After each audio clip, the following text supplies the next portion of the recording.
आई तुझ्या मूर्तीवाणी या जगात मूर्ती नाही। अनमोल जन्म दिला गाई तुझे उपकार फिटणार नाही।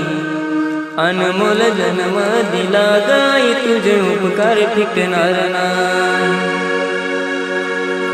बालपणी मी खेळत खेळत बालपणी मी खेळत खेळत होत जवताना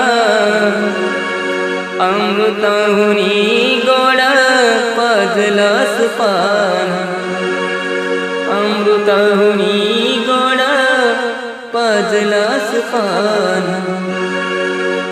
तुझ्या उपकाराची कधी जाणीव झाली नाही।